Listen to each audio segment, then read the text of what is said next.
사랑하는 성도 여러분, 안녕하십니까? 기쁘고 복된 안식일의 시간이 되었습니다. 오늘 금요일 저녁 예배는 지난 시간에 이어서 뉴욕 퀸즈 교회를 심호하는 김휘상 목사님이 에스라 느헤미야서에 대해 말씀을 해주시겠습니다. 먼저 다 함께 찬미가 225장 빈들의 마른 풀같이 찬양을 부르시겠습니다.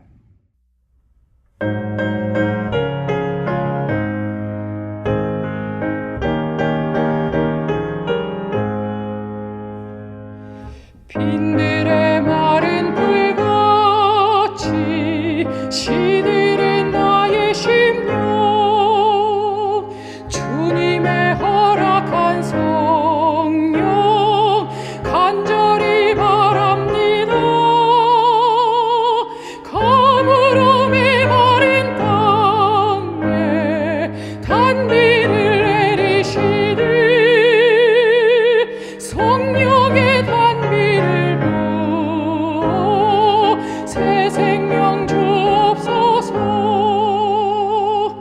반가운 빗소리 듣고 산천이 춤을 추네.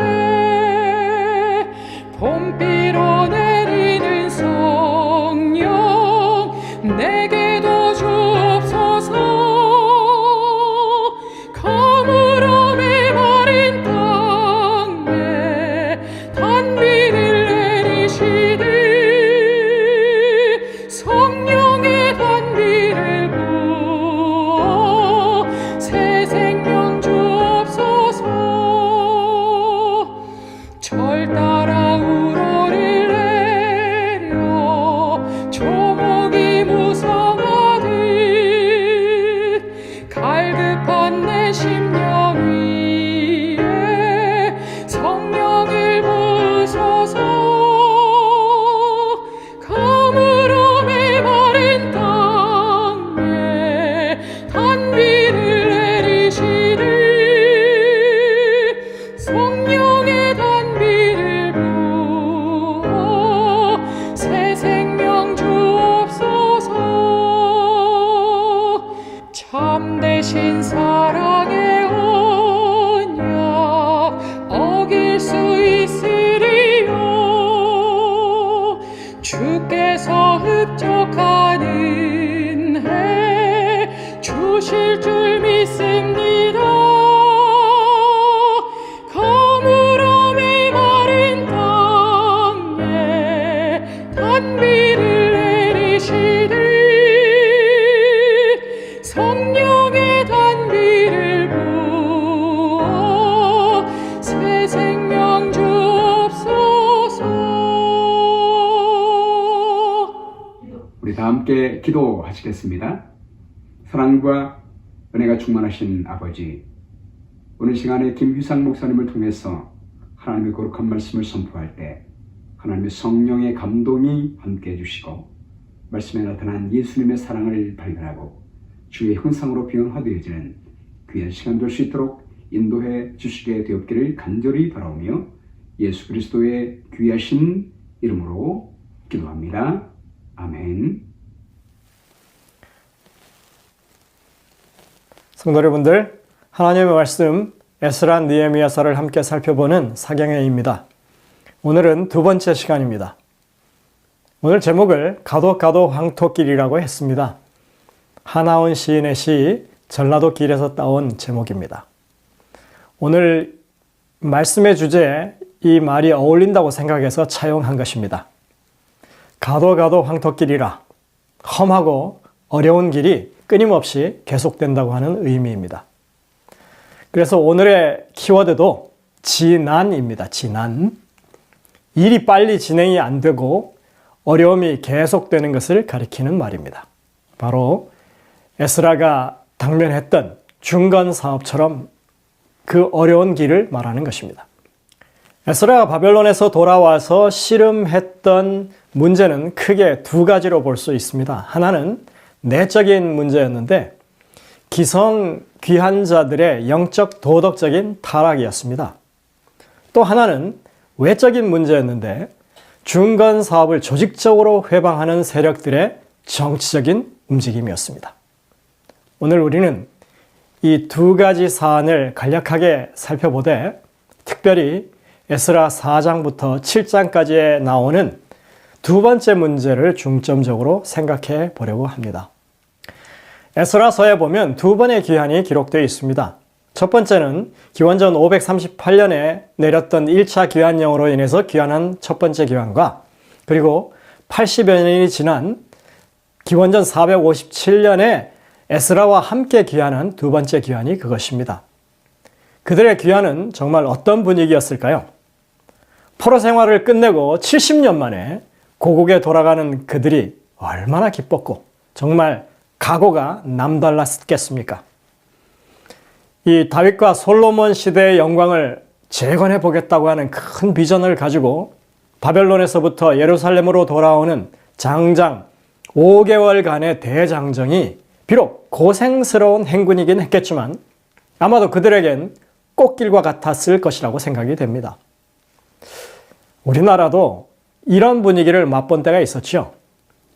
1945년 8월 15일에 우리나라가 일제의 치하에서 벗어나서 광복을 맞았을 때 우리 민족들, 우리 선조들이 정말 기쁨으로 그 날을 맞았던 것을 우리가 기억합니다. 사람들이 온통 거리로 쏟아져 나와서 만세를 부르는 이 한 장면의 사진 속에서 우리는 그 표정을 읽을 수 있는 것입니다. 당시에 이런 분위기를 국문학자인 이승 선생은 이렇게 표현했습니다. 태양을 다시 보게 되도다. 이게 얼마만이냐? 잃어버린 입을 도로 찾아 마음대로 혀가 돌아가노나 두 발의 족쇄를 부셔버리고 뛰거나 닿거나 난 듯하여라. 얼마나 그리웠던가 저 창공, 껴안고 싶은 아름다운 강산, 무서운 연옥 속에 36년간의 시험을 흡족히 치렀다. 왜 이게 우연이냐? 깊은 까닭과 큰 원인이 있다. 그렇다. 원인과 까닭이 있으니 앞날은 반드시 영광뿐이다. 여러분들, 이 보는 자유와 말하는 자유, 그리고 다닐 수 있는 자유. 그래서 뛰는 발걸음이 나는 듯하다고 합니다. 무서운 연옥이라고 하는데 이 연옥은 지옥 연옥하는 그런 연옥이 아니라 단련하는 감옥입니다. 이 단련하는 36년간을 잘 견뎌왔다는 것입니다. 우리나라의 해방이 무엇인가가 큰 뜻이 있으니 그래서 앞으로의 이 길은 영광만 있을 것이다 이렇게 말하는 것입니다. 아마도 이런 느낌 아니었을까 싶습니다. 예루살렘으로 돌아오는 그들의 가슴에 희망이 불타올랐을 것이고 그들이 그래서 예루살렘의 당도에서 바라보게 된 예루살렘의 그 현실, 참담한 그 모습 자체도 그들은 넉넉히 이기고 말 것이라고 하는 그런 생각을 그들이 가졌을 것입니다. 우리가 어제 보았던 에스라의 외침이 바로 그것을 말해주고 있습니다. 우리 조상들의 하나님 여호와를 송축할지로다. 그가 왕의 마음에 예루살렘 여호와의 전을 아름답게 할 뜻을 두시고 또 나로 왕과 그의 보좌관 앞과 왕의 건세에 있는 모든 방백의 앞에서 은혜를 얻게 하셨도다. 내 하나님 여호와의 손이 내 위에 있으므로 내가 힘을 얻어 이스라엘 중에 우두머리들을 모아 나와 함께 올라오게 하였노라. 우리가 돌아온 것은 하나님의 큰 뜻에 의한 것이고 하나님은 성전의 영광을 드러내실 것이다. 이런 말이죠. 의욕과 기계가 넘칩니다. 아마도 에스라는 귀환 전에 이미 예루살렘의 상황을 잘 파악하고 있었고 그에 대한 무언가 대책을 세워놨을 것입니다. 에스라 7장의 내용을 우리가 잘 살펴보면 그것을 짐작할 수 있는 부분이 있습니다. 이것이 아닥사스다 왕의 조서에 나온 것을 요약한 것입니다. 첫 번째, 하나님의 성전에 예물을 드리라는 것입니다. 그렇게 해서 바벨론 왕실의 평안을 빌라고 합니다. 두 번째, 법을 세우라고 말합니다. 백성들에게 하나님의 율법을 가르치라고 에스라에게 특정해서 그렇게 명령하고 있습니다. 세 번째, 법 시행을 바로잡으라고 하는 것입니다. 즉, 행정과 사법 체계를 세우라고 그렇게 명하고 있습니다. 우리가 시간이 없어서 이 조서의 내용들을 조목조목 읽지는 않지만 이것이 바로 이 아닥사스다 왕의 조서의 내용을 분명히 요약한 것이 맞습니다. 여기 보면 입법, 사법, 행정의 체계를 세우라고 말합니다. 이제껏 내렸던 이 성전 건축에 관한 명령들과는 확연히 다른 그런 조서라고 하는 것을 알 수 있습니다. 그리고 에스라는 이 조서의 바로 앞에서 자신이 어떤 결심을 가지고 돌아왔는지 그것을 밝히고 있습니다. 7장 10절에 보면 에스라가 여호와의 율법을 연구하여 준행하며 율례와 규례를 이스라엘에게 가르치기로 결심하였더라고 기록하고 있습니다. 이것은 에스라가 현실에서 영적 가치를 가장 먼저 세우는 사람이라고 하는 것을 말해줍니다.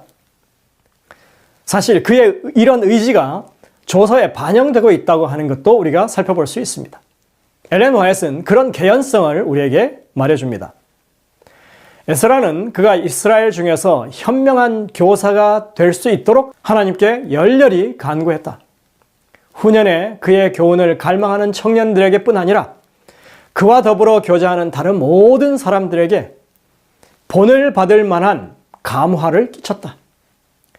에스라는 학문에 비범한 사람이 되어 모세의 율법에 익숙한 학사가 되었다. 이런 자격들은 그를 메데바사 나라에서 높은 사람이 되게 했다. 에스라는 하나님의 대변자가 되어 주변에 있는 사람들을 하늘을 다스리는 원칙으로 교육시켰다. 선지자왕 608쪽, 609쪽에 이렇게 기록하고 있습니다. 우리는 아닥사스다 왕이 그의 조서 속에서 그를 하나님의 율법에 뛰어난 학자로 인정하면서 그로 백성들에게 하나님의 율법을 가르칠 것을 명하는 부분에서 페르시아 정부 내에서 그가 가졌던 위치와 영향력을 엿볼 수가 있는 것입니다. 그런데 이런 연관성을 우리가 살펴보면 있어서 우리가 놓쳐서는 안 되는 부분이 하나 있습니다. 그것은 에스라가 그 부분을 쓰면서 이 7장 가운데서 언어를 바꾼다고 하는 사실입니다. 7장에서 이 조서 부분은 아람어로 되어 있습니다. 참고로 에스라서 전체에서 아람어로 기록되고 있는 부분은 4장에 걸쳐 있는데 에스라 4장 8절부터 6장 18절까지 7장 12절부터 26절이 바로 아람어 부분입니다. 사실 이 부분에는 고레스의 첫 조서를 빼고 나머지 모든 조서들이 이 부분에 다 몰려 있습니다. 학자이면서 서기관 출신인 에스라가 분명히 어떤 의도가 있어서 이렇게 기록했던 것으로 생각할 수 있는 것입니다. 이것에 대해서는 조금 이따가 다시 설명하도록 하겠습니다. 어찌됐거나 7장에서는 정확하게 아닥사스다 왕의 조서 부분만 아람어로 되어 있습니다. 그 앞에 단락인 7장 1절부터 11절에는 귀한의 경위를 설명하고 있고, 그리고 조서 뒷부분 27절부터 28절은 오늘 처음 우리가 봤던 그 부분이죠. 에스라의 외침이 있던 그 부분인데 이 부분은 히브리어로 되어 있습니다. 앞부분과 뒷부분이 이렇게 히브리어로 되어 있고 조서만 아람어로 되어 있는 것입니다. 왜 이렇게 되어 있을까요? 아람어는 당시 공식 언어였습니다. 모든 공문서에 사용되는 그런 언어였습니다. 그리고 에스라는 정부의 고위 관리였습니다. 그가 서기관이라고 되어 있는데 그의 직함은 히브리어로 소페레입니다. 그런데 이 고대 근동에서는 이 단어가 단지 글을 기록하는 사람만을 가리키지 않고 정치나 교육 분야에서 책임 있는 고위 관리를 가리키기도 한다는 것입니다. 국가 중책을 맡고 있고 아람어에 아주 익숙한 에스라가 아무 까닭 없이 아람어와 히브리어를 구분해서 기록해서 남기지는 않았을 것이라고 하는 것이죠. 우리는 이것을 이렇게 생각해 볼 수가 있습니다. 에스라가 7장 1절부터 11절까지 히브리어로 기록하면서 자신의 족보를 소개하고 있고, 그리고 귀한의 경위를 이렇게 소개하는 중에 7장 10절에 가서 그의 마음속에 있는 민족을 향한 그의 소신과 진짜 귀한의 목적을 밝혔다. 그리고는 아람어로 왕의 조서를 기록으로 남기면서 그것을 공식화하고 있다는 것입니다. 그는 지금 자신의 심중에 있는 그의 의도와 왕의 조서를 이렇게 연결짓고 있다고 볼 수 있는 것입니다. 에스라는 왕의 조서를 받고 그때야 이제 계획을 세우게 된 것이 아닌 것입니다. 급조한 계획이 아니라 이미 오래전부터 예루살렘의 상황을 알고 그 나름대로 그 해법을 생각해 왔던 것으로 생각할 수 있는 것입니다.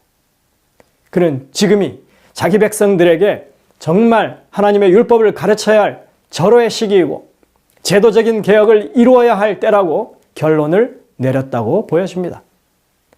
그가 그것을 글로 구체적으로 표현하지는 않았지만 우리는 이 7장의 구성과 흐름을 통해서 그가 자신의 소신과 왕의 조서를 이렇게 짜맞춘 것처럼 서로 연결되고 있다고 하는 것을 보여준다고 하는 것을 생각할 수 있는 것입니다.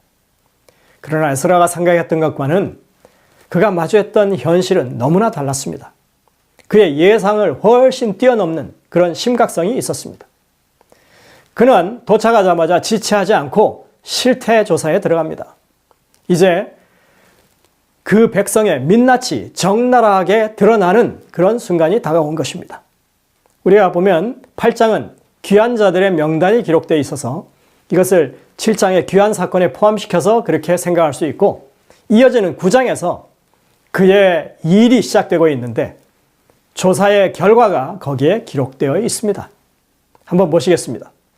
이 일 후에 방백들이 내게 나와 이르되 이스라엘 백성과 제사장들과 레위 사람들이 이 땅 백성들에게서 떠나지 아니하고 가나안 사람들과 헷 사람들과 여부스 사람들과 암몬 사람들과 모압 사람들과 애굽 사람들과 아모리 사람들의 가증한 일을 행하여 그들의 딸을 맞이하여 아내와 며느리로 삼아 거룩한 자손이 그 지방 사람들과 서로 섞이게 하는데 방백들과 고관들이 이 죄에 더욱 으뜸이 되었다 하는지라. 내가 이 일을 듣고 속옷과 겉옷을 찢고 머리털과 수염을 뜯으며 기가 막혀 앉으니.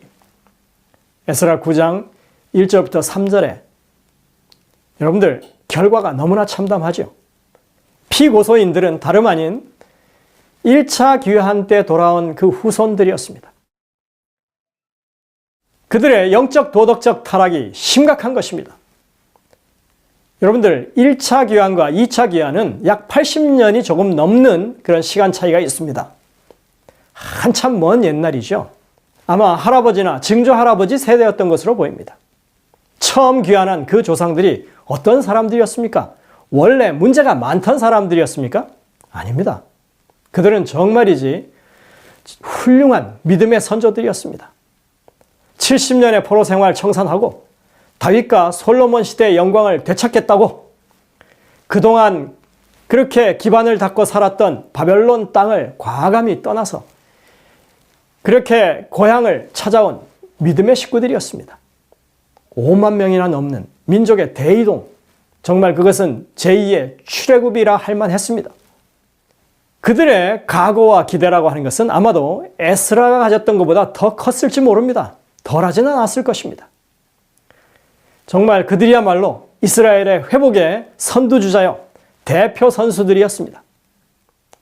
사람들은 돌아와서 정말 성전을 건축하면서 심한 반대에 부딪혔지만 20년을 견뎌내면서 학개 스가랴 선지자의 지도를 따라서 성전을 끝까지 완공하는 불굴의 믿음, 승리하는 믿음의 생활을 했던 사람들입니다.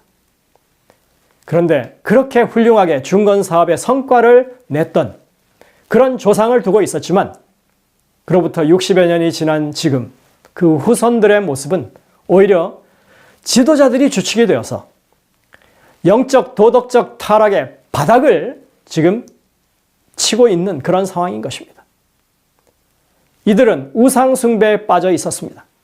여기 말하는 가나안, 헷, 여부스, 암몬, 모압, 애굽, 아모리 이 사람들과 통혼했다고 하는 그 말, 거기에 반드시 붙는 말이 있는데 그들의 가증한 일을 행했다라고 하는 것입니다. 에스라는 충격이 너무나 컸습니다. 그래서 옷을 찢습니다. 머리털과 수염을 뜯고 망연자실 앉아 있기만 했습니다. 지금 에스라가 보이는 이런 반응은 그가 예상했던 것보다 훨씬 더 상황이 심각하다고 하는 것, 그가 느끼는 실망감이 너무나 크다고 하는 것을 보여주는 것입니다. 이렇게 분위기가 급반전됩니다. 기대에 차서 정말 하나님의 돌보심과 인도하심에 대한 그 가슴 벅찬 외침을 했던 것이 바로 전장인데 딱 한 페이지 넘기는 사이에 온통 다 침울한 상황이 되는 것입니다. 하나님의 일을 함에 있어서는 언제나 내적인 도전이 도사리고 있습니다. 원대한 꿈을 품었던 영적인 거인조차도 맥없이 거꾸러뜨릴 수 있는 그런 것입니다. 때론 우리가 일희일비할 때가 있습니다. 기분 좋게 하루를 시작했는데 불과 얼마 가지 않아서 누구로부터 한마디 듣습니다. 아내나 남편이나 자식들이나 혹은 친분이 있는 어떤 사람들로부터 그런 얘기를 하나 듣고는 금세 불화가 생기고 마음이 크게 상심하게 됩니다. 대부분 이런 일들은 누군가가 나를 어렵게 만들어서가 아니라 나 자신이 흔들려서 그렇게 되는 것입니다. 금세 기분이 좋았다가 금세 우울해지는 이런 상황. 물론 우리가 감정을 가지고 있는 사람들이기 때문에 이런 감정의 기복을 어떻게 할 수가 없습니다. 하지만 그런 감정의 기복으로 인해서 소모되는 시간이 길어지면 안 되는 것입니다. 여러분들 이렇게 금세 감정에 휘둘리는 이런 상황을 우리는 냄비신앙, 신앙조울증이라고 부릅니다. 이런 순간이 닥치면 여러분들 빨리 헤어나올 기회를 찾아야 합니다. 여러분들 쉽게 자신이 흔들리는 그런 상황이 되거든 먼저 기도하시기 바랍니다. 하나님은 반드시 해결책을 마련해 주실 것입니다. 에스라가 바로 그런 모본을 우리에게 보여주고 있습니다. 그는 한참을 넋놓고 앉은 채 그렇게 실망감에 잠겨 있었습니다. 그러다가 그는 문득 하나님 앞으로 나아갑니다. 우리는 다니엘서 9장에 나오는 다니엘의 중보기도에 이어서 에스라서 9장에 나오는 그 하나님의 사람 에스라의 탄원을 듣습니다. 저녁 제사 드릴 때 내가 근심 중에 일어나서 속옷과 겉옷을 찢은 채 무릎을 꿇고 하나님 여호와를 향하여 손을 들고. 여러분들 에스라는 실망감을 오래 품고 낙담하지 않았습니다. 속옷과 겉옷을 찢은 채 그는 그의 상심한 마음을 있는 그대로 가지고 하나님 앞으로 나아가서 무릎을 꿇습니다. 생에 불어닥친 어떤 난관이 있다 하더라도 아무리 실망스럽고 앞이 깜깜해진다 하더라도 우리에게는 하나님 앞으로 나아가는 그 길은 언제나 열려 있다고 하는 것입니다. 에스라는 하나님 앞에 무릎을 꿇어서 부끄럽기만 한 그 심정을 토로합니다. 인생들의 죄로 기우는 변하지 않는 그 습성을 변명하지 않습니다. 단지 하나님의 처분만 기다립니다. 우리 조상들이 범죄해서 바벨론으로 끌려갔던 것도 그 죄에 비하면 정말 가볍다고 할 수 있는 건데 우리가 이렇게 하나님의 은혜로 돌아와서 다시 이런 범죄를 반복하고 있으니 하나님 앞에 입이 있어도 말을 할 게 없다고 하는 것입니다. 이 기도에는 여러분들 요청이 없습니다. 용서를 구하지도 않고 회복을 구하지도 않습니다. 그냥 탄식만 하고 그는 그저 은혜도 구하지 않고 하나님 앞에 죄를 아뢰기만 합니다. 자복만 할 뿐입니다. 여러분들 이번 사경의 기간에 에스라의 이 기도를 잘 기억해 두시길 바랍니다. 그리고 그의 기도가 무엇을 의미하는지 여러분 스스로 한번 해답을 찾게 되시길 간절히 바랍니다. 에스라의 이런 자복에 대해서 하나님은 곧바로 응답하십니다. 에스라가 곧바로 이 문제를 해결하기 위해서 백성들을 모아놓고 대책회의를 하게 되죠. 그때 하나님께서는 스가냐라고 하는 한 사람을 세우셔서 회생의 불을 지피십니다. 우리가 우리 하나님께 범죄하여 이 땅 이방 여자를 맞이하여 아내로 삼았으나 이스라엘에게 아직도 소망이 있나니 곧 내 주의 교훈을 따르며 우리 하나님의 명령을 떨며 준행하는 자의 가르침을 따라 이렇게 말합니다. 이 백성들이 다 그렇지 않다는 것입니다. 여전히 하나님께 열심히 있고 하나님의 교훈을 따르며 하나님의 명령에 가슴을 떨며 준행하는 사람들이 많이 있다는 것입니다. 우리가 실망하고 낙담할 때가 아니라는 것입니다. 우리는 소망 중이라고 하는 것입니다. 이 일을 해결하라고 하나님께서 에스라 당신을 보내셨으니까 이제 다 털고 일어나서 하나님의 일을 하라고 우리가 적극적으로 돕겠다고 말하고 있습니다. 여러분들, 우리에게 있어서 개혁이라고 하는 것은 완성이 아니라 끊임없이 방향을 설정하고 전진하는 것입니다. 여전히 하나님이 역사하고 계심을 믿어야 합니다. 우리가 조금 실망했다고 주저앉아서 낙담하고 있을 수만은 없다는 것입니다. 얼마나 큰 용기가 되는 그런 말입니까? 오늘날 교회 안에 정말 필요한 사람, 바로 스가랴 같은 사람입니다. 지도자가 어렵고 힘들어할 때 믿음의 동역자로 나서는 이런 사람들을 통해서 하나님은 새 힘을 불어넣으십니다. 여러분들의 교회를 담임하고 있는 목사님들에게 더 큰 영적 고충과 투쟁이 있음을 기억하게 되시길 바랍니다. 목회자들이 듣기 싫어하는 그런 말이 하나가 있는데 이런 말입니다. 목사님, 주중에는 뭐 하세요? 여러분들, 하나님이 하시는 영적인 일에 대해서 전혀 관심이 없으면 이런 말 할 수 있다고 생각합니다. 사단의 주요 전략 중 하나가 지도자를 흔드는 것입니다. 사단의 일을 돕지 않는 우리 교우님들 되시길 바랍니다. 문제를 안고 기도하는 목회자, 희망이 있습니다. 말씀을 붙잡는 목회자, 희망이 있습니다. 마찬가지로 하나님의 말씀을 경외함으로 떨며 따르는 백성들, 희망이 있습니다. 이런 목회자와 협력하는 신자들이 있는 그런 교회, 아직도 분명히 희망이 있습니다. 희망 중입니다. 우리는 결코 실망해서는 안 됩니다. 우리는 이렇게 9장 10장에서 개혁 사업을 힘을 내서 시작하는 모습을 끝으로 해서 에스라서가 끝나는 것을 봅니다. 그렇다면 에스라는 이제 그 이후로 쭉 탄탄대로 개혁 사업을 성공적으로 진행했다고 하는 것일까요?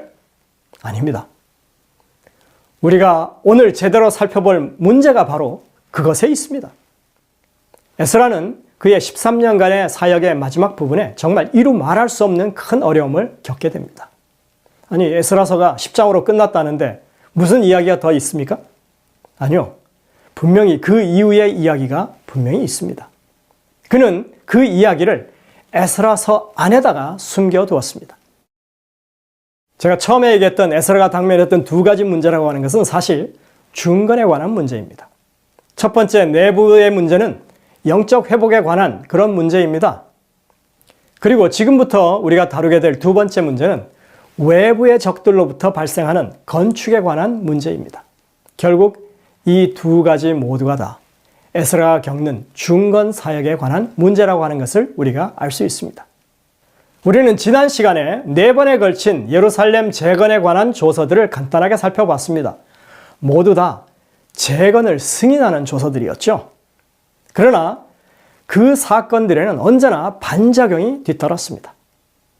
우리는 에스라 4장에서 7장에 이르는 그 내용 가운데 반대 세력의 도발들을 찾을 수 있는데 그것을 정리해보면 다음과 같습니다. 고레스 왕의 귀한 영으로 돌아온 그룹이 다음에 성전 건축을 시작할 때 사마리아인들을 중심으로 해서 반대 세력들이 예루살렘에 찾아와서 자신들도 성전 건축하겠다고 참여하게 해달라고 요청을 합니다. 사실 이것은 그냥 선의로 하는 제안인 것처럼 보이지만 텃세 부리는 것입니다. 유다가 70년이나 그렇게 포로 생활하는 사이에 사실 이 황폐했던 예루살렘의 세력을 장악하고 있는 그런 세력들이 바로 그들이었던 것입니다. 근데 이제 5만 명이 넘는 유대인들이 찾아와가지고 이제 재건 사업을 펼친다고 하니까 예전처럼 이곳에서 영향력을 행사할 수 없게 된 거죠. 그래서 그들은 건축에 관여하겠다고 하는 것을 빌미로 지금 텃세를 부리는 것입니다. 그러나 그들의 제안은 이런지하에 거절당하고 맙니다. 그렇게 되자 그들은 이때부터 정말 모든 힘을 다해서 재건 사업을 사사건건 간섭하고 방해하기 시작합니다. 그들의 본색이 드러난 것이죠. 에스라 4장은 이렇게 기록하고 있습니다. 이로부터 그 땅 백성이 유다 백성의 손을 약하게 하여 그 건축을 방해하되 바사왕 고레스의 시대부터 바사왕 다리오가 즉위할 때까지 관리들에게 뇌물을 주어 막았으며 이렇게 말합니다. 그리고 저 뒤에 24절로 가면 이에 예루살렘에서 하나님의 성전 공사가 바사왕 다리오 제2년까지 중단되니라 했습니다. 여러분들 이 구절을 기억하시길 바랍니다. 4장 6절부터 23절을 건너뛰었음에도 불구하고 5절에서 24절을 이어서 읽으면 그 내용이 끊이지 않고 그냥 연결되는 것을 우리가 보는 것입니다. 이렇게 되는 이유를 우리가 밝힐 것입니다. 이렇게 시작된 이들의 방해 공작은 날이 갈수록 더 치밀하고 조직적이 되어 갑니다. 이들은 이후로 3번의 상소를 하게 됩니다. 그것을 연대순으로 배열하면 이렇습니다. 첫 번째, 다리오 왕 즉위 때, 에스라 5장에 나오죠. 그리고 두 번째, 아하수에로 왕이 즉위할 때, 그리고 세 번째, 아닥사스다 왕 때, 이렇게 기록하고 있습니다. 2번과 3번의 상소는 4장에 기록되어 있습니다. 다시 말해서 이 상소가 올라간 순서가 지금 바뀌어 있는 것입니다. 첫 번째 상소는 연대가 기록되지는 않았지만 이것을 다리오 왕 즉위 초기로 보는 것은 다리오 왕이 이들의 상소를 받고 그에 응답해서 조서를 내린 것이 다리오 왕 2년이기 때문에 그렇습니다. 여러분들 고레스 왕이 통치하고 있을 때는 노골적인 반대가 어려웠겠죠? 페르시아 왕의 조서라고 하는 것이 한번 어인이 찍히면 그 왕 자신도 변개할 수 없는 게 그 원칙이죠. 그러니 고레스 왕이 특별히 호의로 조서를 내렸는데 누가 감히 반대할 수 있었겠습니까? 또 그 뒤를 이은 그의 아들 캄비세스 2세 때에도 상황은 마찬가지였을 것입니다. 그 부왕이 내린 명령을 아들이 뒤집을 리가 만무하죠. 그래서 반대 세력들이 할 수 있는 일이라고 하는 것이 그 하급 관리들에게 뇌물을 주어서 실질적인 공사를 방해했다고 그렇게 기록하고 있습니다. 그러다가 이제 가짜 스메르디스가 쿠데타를 일으키고 캄비세스 2세가 애굽에서 원정길에서 돌아오다가 급하게 죽는 바람에 그 혼란기를 틈타서 다리오가 왕이 되는 그 시점에 반대 세력들이 아주 기회라 하고 이제 상소를 올리게 된 것입니다. 여러분들 이들이 이때 올린 그 상소문은요 정말 제대로 격식을 갖춘 것이라고 하는 것이 밝혀졌습니다. 5장에 보면 그래서 그들이 올린 상소문이 나옵니다. 그러나 다리오는 그들의 상소에 대해서 치밀하게 조사하도록 명령을 하고 고레스 왕의 조서를 확인하고 나서는 반대 세력들이 그 공사에 관여하지 못하도록 조치하고 자원을 지원해 줄 테니까 빨리 공사를 완공하라고 지시하게 됩니다. 그래서 공사를 재개한 지 4년 만에 완공하게 되는 것입니다. 그들의 이 첫 번째 상소는 그렇게 무의로 끝나버렸습니다. 그러나 그들이 포기할 사람들이 아니죠. 그들은 다시 아하수에로가 왕위에 오르자마자 재차 상소를 올립니다. 그러나 아하수에로는 헬라와의 전쟁을 준비하고 원정을 떠나느라고 그들의 상소에 신경을 쓰지 않았습니다. 그렇게 두 번째 상소도 무의로 끝나버립니다. 이 두 번째 상소는 4장에 보면 단지 상소를 올렸다라고 한 줄로 그렇게 기록하고 있습니다. 또 아하수에로가 즉위할 때 그들이 글을 올려 유다와 예루살렘 주민을 고발하니라 이렇게 되어 있습니다. 이 구절은 정말 반대 세력의 행위가 어떤 것인지를 규정하는 내용이 담겨져 있습니다. 여기서 고발하다라고 하는 단어는 히브리어로 사트나인데 참소하다, 비방하다는 말입니다. 이 말에서 대적하는 자, 참소하는 자라고 하는 뜻의 사탄이라고 하는 말이 나옵니다. 이들의 하는 일이 사단이 하는 일과 닮았다는 것이죠. 그러면서 아닥사스다 왕 때 올린 그 상소를 소개하는 것입니다. 이 모든 일들이 그들이 자의로 하는 게 아니라 사단의 이 부추김을 받아서 하는 것을 말하는 것입니다. 에스라의 표현이 무엇을 뜻하는지 우리가 분명히 알 수 있는 것입니다. 이 상소는 에스라 4장 7절부터 23절에 아주 상세히 소개되고 있습니다. 하지만 언제였는지 연대가 없습니다. 아닥사스다 때에 누구누구가 바사왕 아닥사스다에게 글을 올렸으니 그 글은 아람 문자와 아람 방언으로 써서 진술하였더라 하고 있습니다. 당시의 공문서는 아람어로 기록했다고 했죠. 문제는 이 상소에 대한 왕의 응답이 예루살렘 성벽 공사를 중단시키는 조서가 되어서 돌아왔다고 하는 것입니다. 여러분들, 수십 년에 걸친 이 방해 공작과 3번에 걸친 끈질긴 상소가 드디어 결실을 맺는 순간인 것입니다. 그렇다면 이 상소는 언제 올려졌을까요? 우리가 이미 공부한 것처럼 아닥사스다 왕은 예루살렘 성과 관련해 가지고 2번의 조서를 내려보냅니다. 제위 7년에 에스라에게, 그리고 제위 20년에 13년 후죠.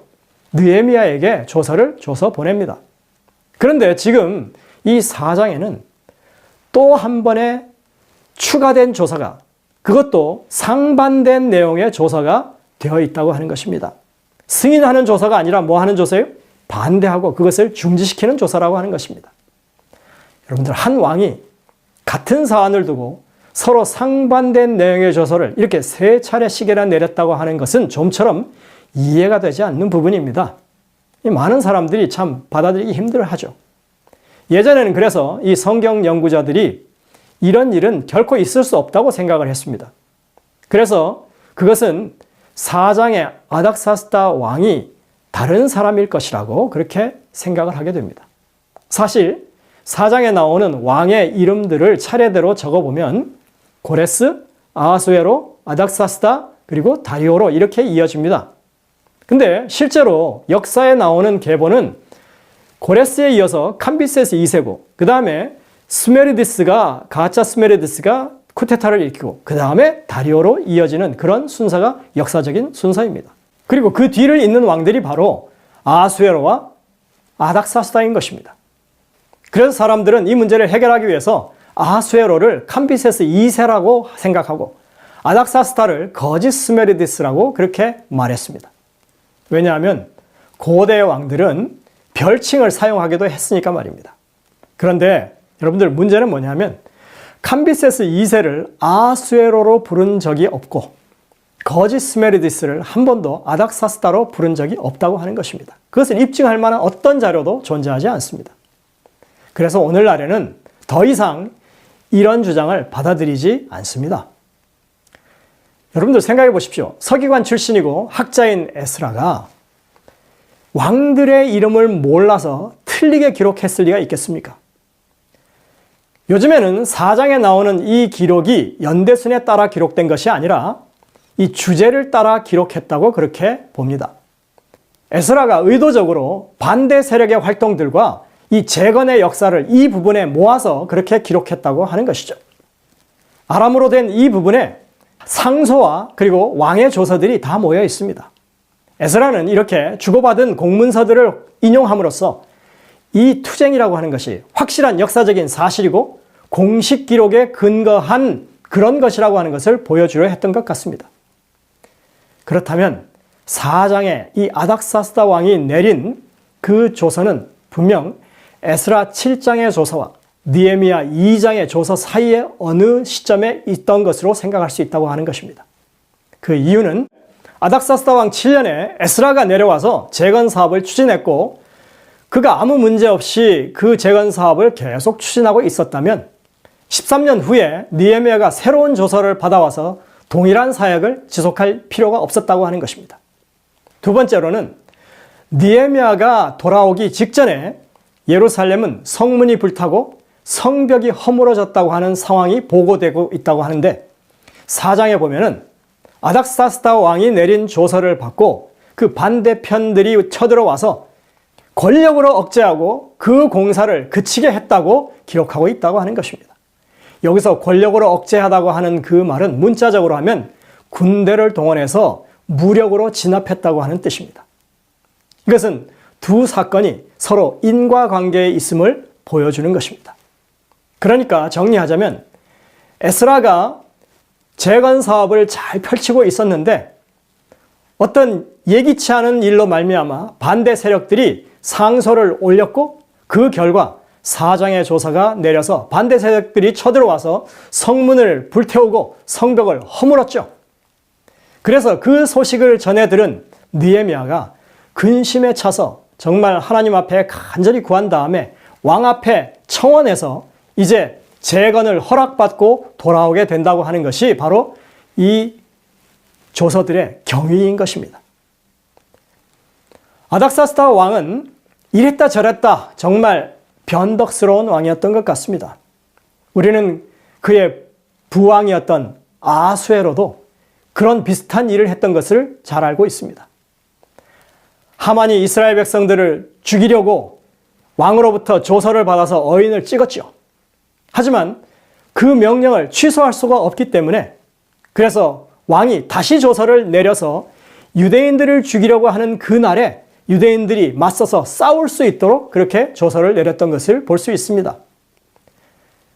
그런데 우리는 이와 비슷한 상황을 느헤미야의 사역 가운데서 찾아볼 수 있다고 하는 것입니다. 이 반대 세력은 그들이 지금 왕으로부터 받은 그 조서, 다시 말해서 예루살렘 그 재건 공사를 합법적으로 저지할 수 있는 그런 권한을 여전히 가지고 있었습니다. 느헤미야가 성벽 공사를 하도록 조서를 받아왔지만은 사실은 이 두 개가 서로 상충되는 상황이죠. 그래서 느헤미야는 어쩔 수 없이 성벽 공사를 마무리하는 내내 정말 창과 칼을 들고 호위하는 가운데에서 이 공사를 진행할 수밖에 없었다고 하는 기록을 우리가 찾아볼 수 있는 것입니다. 우리는 왕의 명령이 이렇게 바뀔 수밖에 없었던 이유를 당시의 주변 상황, 이 역사 가운데 기록된 주변 상황을 통해서 알 수 있습니다. 오늘날의 학자들은 이것이 그 당시에 있었던 애굽과 시리아에서 일어났던 반란 때문에 이렇게 되었다고 생각을 합니다. 에스라가 왕의 조서를 받아오던 그 시기는 애굽에서 반란이 일어났던 때였습니다. 그리고 반대 세력들이 상소를 올리는 그 시기는 바로 시리아를 중심으로 반란이 일어났던 시기였습니다. 이것에 대해서 저희 교회 성경 주석에서는 그 당시의 상황을 아주 잘 요약해주고 있습니다. 내용이 이렇습니다. 에스라가 유대인을 위한 조서를 받은 것은 애굽에서 심각한 반란이 일어나고 있을 때였는데 그러한 중대한 시기에 애굽으로 가는 길목에 유대가 가로놓여 있었기 때문에 아닥사스다에게는 유대인들로부터 지원이 필요했다. 후일에 유대가 속해 있는 관할 구역에서 반란이 일어났을 때, 시리아 반란이죠. 아닥사스다는 분명히 잘못된 판단에 의해 자기에게 충성하는 듯한 사마리아인들을 지원해주고 유대인들은 반역에 가담할까봐 두려워했다. 그 덕분에 아닥사스다 왕은 얼마 동안 진척되고 있었던 예루살렘 성벽 재건 공사를 멈추도록 하는 권한을 사마리아인들에게 주었다. 여러분들 분명하죠? 에스라 4장의 이 조서는 5장의 다리오 때의 조서보다 훨씬 후대, 그러니까 느헤미야가 오기 바로 직전에 그때 내려졌던 그런 조서가 명확합니다. 아까 말했듯이 에스라는 그가 맞닥뜨린 두 번째 문제, 정말 외부로부터의 이 적대 세력이 가져다 준 큰 시련을 맡게 된 것입니다. 그리고 그 내용을 그의 책 속에다 숨겨둔 것이 이렇게 분명하게 드러났습니다. 여러분들 이 두 번째 문제를 에스라의 시각에서 한번 생각해 보시길 바랍니다. 그는 원대한 꿈을 품고 고향으로 돌아왔습니다. 10년이 넘는 기간 동안 그래도 성공적으로 중건사역을 잘 진행해 왔습니다. 율법을 가르치는 일도 순조롭게 진행되고 어느 정도의 성과가 있었습니다. 성벽 공사도 거의 마무리 단계에 이르렀습니다. 그런데 갑작스러운 주변 정세의 변화 때문에 모든 재건 사업이 다 멈추게 된 것입니다. 여러분들 얼마나 큰 충격이었을까요? 그렇게 자신을 신뢰해왔던 그 왕의 마음마저도 바꾼 그런 사건이 벌어진 것입니다. 여호와의 손이 내 위에 있다고 그렇게 주장했었는데 지금 하나님의 손은 그를 떠난 것처럼 보이는 그런 상황인 것입니다. 이제껏 그를 믿고 따랐던 백성들은 이 상황을 어떻게 판단했을까요? 아, 에스라도 별 수 없구나. 이제는 에스라도 한물 같구나. 그의 사역은 이제 실패로 끝나고 마는구나. 이런 생각들을 아마 했을지도 모릅니다. 그가 에스라서를 기록할 때 10장 이후에 이 사건을 기록하지 않은 이유가 그가 이제까지 해왔던 모든 일이 결국은 실패로 끝나버리는 듯한 이런 상황을 사람들에게 보이고 싶지 않아서 이렇게 기록했을까요? 우리가 유정의 미라고 하지 않습니까? 뭐든지 끝이 좋아야 좋은 거 아닙니까? 에스라는 도대체 무슨 의도로 이 10장 이후에 일어난 이 사건을 4장에다 기록했을까요? 우리는 이제 그 이유를 좀 찾아봐야 하겠습니다. 우리가 아까 에스라가 당면했던 두 번째 문제를 시작할 때 제가 드렸던 질문을 기억하십니까? 4장 6절부터 23절을 건너뛰었음에도 불구하고 5절에서 24절이 그냥 자연스럽게 연결되어 읽혀지는 것입니다. 끊어지지 않습니다. 이게 왜 그렇게 되는지 그 이유를 밝히겠다고 했으니까 이제 그 설명을 드리도록 하겠습니다. 우리는 4장부터 7장의 내용 구성을 한번 잘 살펴봐야 합니다. 이 부분은 특별히 대부분 아람어로 되어 있다고 했죠. 4장부터 7장을 문단어를 나누어 보면 이렇게 구성이 될 수 있습니다. 우선 서론과 결론 부분이 히브리어 부분입니다. 물론 그 중간에는 6장 19절부터 7장 11절까지 히브리어 부분이 있긴 합니다만 어쨌든 이 반대 세력과의 전투 부분은 거의 다 아람어로 기록되어 있다고 하는 것입니다. 또 하나 눈에 띄는 점은 에스라가 자신이 지금 현재 당하고 있는 이 반대 세력의 공작을 제일 먼저 언급하고 있다고 하는 점이죠. 그만큼 에스라에게 이 문제가 정말 큰 어려움이 되었다고 하는 것을 보여주는 것입니다. 그리고 이어서 그는 1차 귀환자들 때 있었던 이 원수들의 공격과 기적적인 하나님의 해결의 역사를 기록하고 있고, 그리고 마지막으로 자신이 귀환할 때 받아왔던 왕의 조서를 언급하고 지금 왕이 내린 그 중지 조서와 그것을 대조시키고 있다고 하는 것입니다. 그리고 결론 부분으로 가시면 우리가 아까 읽었던 그 외침이 이 마지막 결론으로 제시되고 있습니다. 이것을 잘 분석해 보면 다름 아닌 카이에즘 구성이 됩니다. 에스라는 분명히 어떤 의도를 가지고 반대 세력과 싸움을 기록하고 있었던 것입니다. 에스라는 당시 학자였고 또 서기관이라고 했죠. 글을 쓰는데 아주 뛰어난 사람이라고 했습니다. 당연히 그는 서기관이라면 이렇게 구성을 할 것입니다. 에스라가 이 글을 기록한 것이 기원전 5세기 중엽입니다. 1906년에 이집트 나일강의 엘레판틴이라고 하는 섬에 유대인 유적지가 발굴되었습니다. 그곳에 살던 유대인들은 기원전 586년에 유다가 바벨론에 의해서 멸망당할 때 애굽으로 피난 갔던 유대인들의 후손들일 것으로 보입니다. 이곳에서 나온 문서들은 공식 문서들이었는데 편지가 35통 그리고 계약서가 43건이 있었습니다. 이것들이 기록된 시기가 바로 기원전 5세기 중엽 에스라가 살던 그 시기였습니다. 그리고 이 문서들 중에는 당시에 바벨론 왕궁과 주고받은 공식 문건들이 있었는데 학자들은 이 문서들과 에스라서에 나오는 아람어로 된 문서들을 한번 비교해보는 연구를 했습니다. 왜냐하면 동시대 문서니까요. 기록 양식이 같은지 또 문체의 이 특징이 어떤지 살펴보는 것입니다. 그 중에 부자렐 포르텐 박사가 쓴 논문을 보면 엘레판틴 문서 몇 개와 에스라 5장의 이 다리오 왕에게 사마리아 사람들이 올린 공문을 비교한 그런 연구가 있습니다. 서기관들이 공문서를 작성할 때 특히 이 보고 부분, 자신들이 조사한 것을 정리해서 알리는 그 부분을 심혈을 기울여서 작성한다고 합니다. 특히 그는 에스라 5장의 9절부터 16절에 이 사마리아 관리들의 보고 부분을 분석했는데 그 구성이 바로 이렇습니다. 이것은 다뜨네가 올린 상소문이라고 되어 있죠. 사마리아 사람들은 자신들이 조사한 것을 이렇게 정리했습니다. 이걸 어떻게 본다고 했죠? 이걸 어떻게 읽는다고 했죠? 짝을 찾아 읽어보면 됩니다. 이 세스바살이라고 하는 사람은 스룹바벨을 가리킵니다. 세스바살에 의해 시작된 성전을 짓고 있다. 그 성전은 아직 끝나지 않고 있다. 그 성전은 지금 현재 그 부지에 건축되고 있다. 이것은 솔로몬 왕에 의해서 건축되었고 고레스 왕에 의해서 다시 건축되도록 승인받았다. 그리고 마지막에 가운데는 느부갓네살 왕이 그것을 파괴했다. 이렇게 되어 있습니다. 포르텐 박사는 그 당시 행정문서들의 공통된 특징 몇 가지를 꼽습니다. 그 문서들에는 모두 3중구조 혹은 7중구조, 키워드 반복, 균형, 인클루시오, 그리고 카이에즘 같은 형태를 지니고 있다고 하는 것입니다. 그리고 거의 대부분의 문서들에서 이런 문체의 특성이 드러난다고 합니다. 지금 여기서는 7중 구조로 된 카이에즘을 사용하고 있는 것이죠. 그래서 그는 그 연구를 끝내면서 이렇게 글을 썼습니다. 결론적으로 계약서 형식의 이 편지는 이런 문장 구성에 예리한 안목을 가진 사람이거나 또는 그런 문체를 습관적으로 사용하던 전문적인 서기관이 작성한 것이라고 할 수 있다. 반복이라고 하는 것은 행정서신에 있어서는 혈액과 같았다. 청원의 형식은 구두로 말했든지 글로 썼던 간에 균형을 보여야 했다.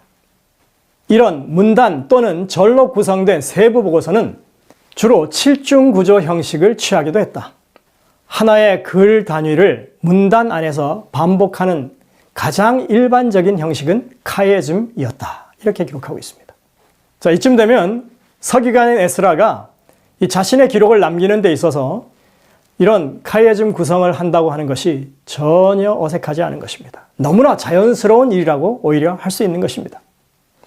당시의 서기관들이 문서를 작성하는 데 있어서 중요하게 봤던 게 뭐라고요? 반복과 균형이었다. 그것을 유지해서 글을 쓰는 것이 그들의 일이었다고 하는 것입니다. 그들이 자주 그 문체를 썼기 때문에 정말 그것이 그냥 혈액과 같았다 이렇게 말하지 않습니까? 그래서 그 중에 가장 확실하게 구성하는 게 바로 카이에즘이었다 이렇게 말합니다. 그런데 우리는 에스라가 그냥 글 쓰는 습관에 의해서 이렇게 기록했다고 보지 않습니다. 무언가 분명히 의중의 뜻을 품고 그것을 전달하기 위해서 이것을 썼을 것이라고 생각하는 것입니다.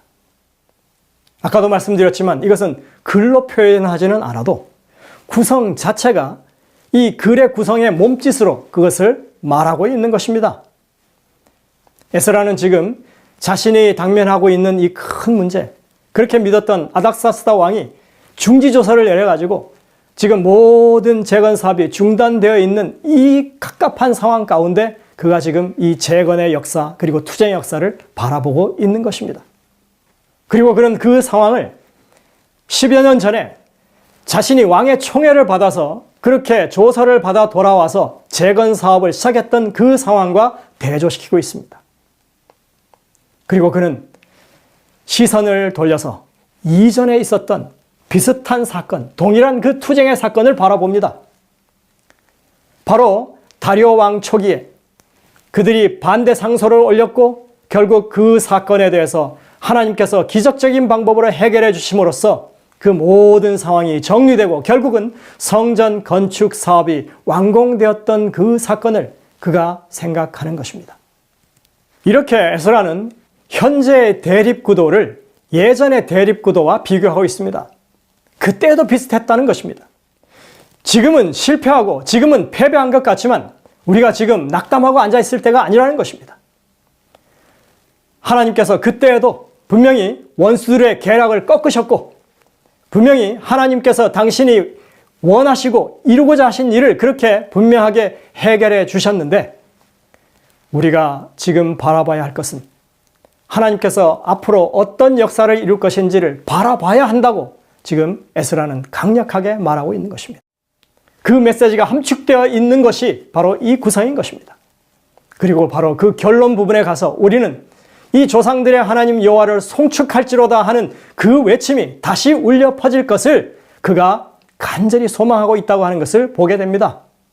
하나님이 그 일을 예전에도 이루셨고 우리가 당면하고 있는 이 심각한 문제도 해결하실 것이고 그래서 우리가 머지않은 장래 분명히 승리의 믿음의 노래를 부르게 될 것이라고 지금 에스라가 강력하게 이야기하고 있는 것입니다.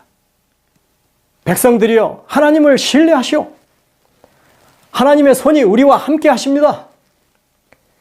그리고 이 재건의 역사는 우리가 이루는 일이 아니라 하나님이 직접 경영하여 이루시는 일입니다. 하나님을 신뢰하고 하나님의 말씀을 의뢰하기를 바랍니다. 이게 바로 에스라가 이 4장부터 7장을 기록하면서 그가 실패한 것처럼 보이는 역사를 그 앞에다 기록하고 그렇게 숨겨진 역사로 둔 이유라고 하는 것을 우리가 생각해 볼 수 있는 것입니다. 에스라 느헤미야서에는 우리가 생각하는 것보다 훨씬 더 강력한 믿음의 외침들이 있습니다. 우리는 오늘 숨어있는 그들의 외침을 보았습니다. 여러분들, 그들의 믿음이 어떻게 이루어졌습니까? 전혀 생각지 못하던 느헤미야라고 하는 인물을 하나님께서 내려보내심으로 정말 말도 되지 않는 그런 반전의 역사가 일어난 것을 우리가 보게 되는 것입니다. 믿음은 반드시 하나님께서 응답하시는 결론을 가지게 됩니다. 여러분들, 이 에스라 느헤미야서를 통해서 정말 더 큰 믿음을 하나님 앞에 행하시는 여러분들 되시길 간절히 바랍니다. 기도하시겠습니다. 하늘에 계신 아버지 하나님, 오늘 우리는 주님께서 기적적으로 어려운 난관들을 헤치고 믿음의 결과를 보여주신 것을 들었습니다. 보았습니다.